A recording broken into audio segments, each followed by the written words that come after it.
Yunnan province. In China, it's known as the kingdom of animals and plants. From the snow-capped mountains on the Tibetan border to the shared rainforests with Myanmar, the southwestern Chinese province boasts an extraordinary biodiversity. Nearly 20,000 plant species and 2,000 animal species live here, attracting scientists from all over the country. We are climbing over the canopy, which is 70 meters high. This is the tallest crane in the world that's used for observing forests. Thanks to the machinery, Dongjin Long has been able to study the treetops of the Wangtian Shu, or the trees that look up to the sky. These little-known giants can grow up to 80 meters in height. To study Wangtiangshu, we can't just look at it.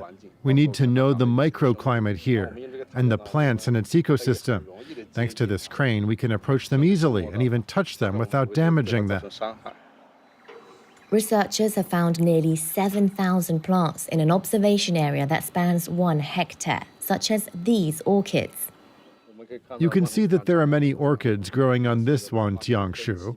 They are very rare orchids, endangered species. By observing them here, we collect data, which are used as a reference to protect them and better understand their environment. From his perch, the biologist spots surprises every day. This one? I don't know it. We haven't studied these flowers before, and we haven't named them yet. So we're going to take a sample to study it and classify it.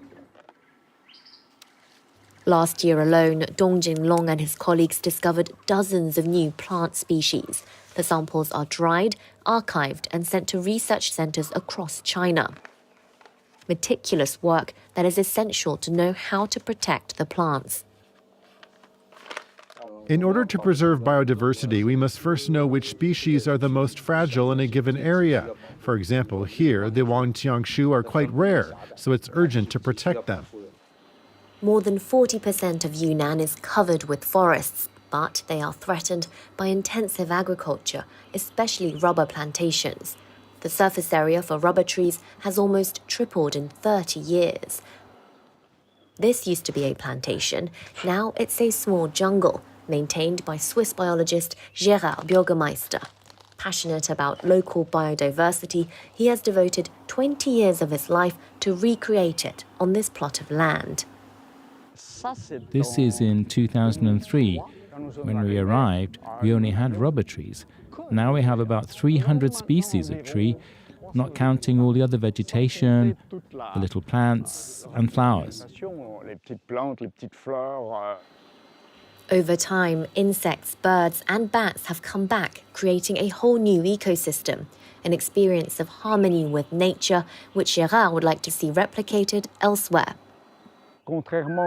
Unlike monocultures, a forest has a capacity to adapt, especially to climate change.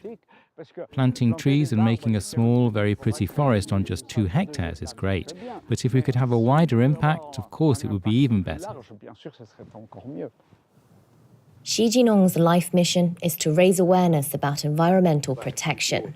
The photographer has been capturing Yunnan's wildlife on camera for 4 decades.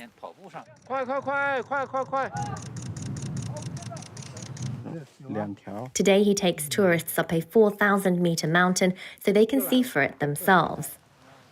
The general public in China knows little about how nature works. There are not enough people to study it, to record it, to film it. That's why I took my camera out 39 years ago. Mr. Xi has influenced many generations. He's been protecting the wildlife. Xi Jinping is a pioneering conservationist in the region. It all started with a rare species, the golden monkeys of Yunnan.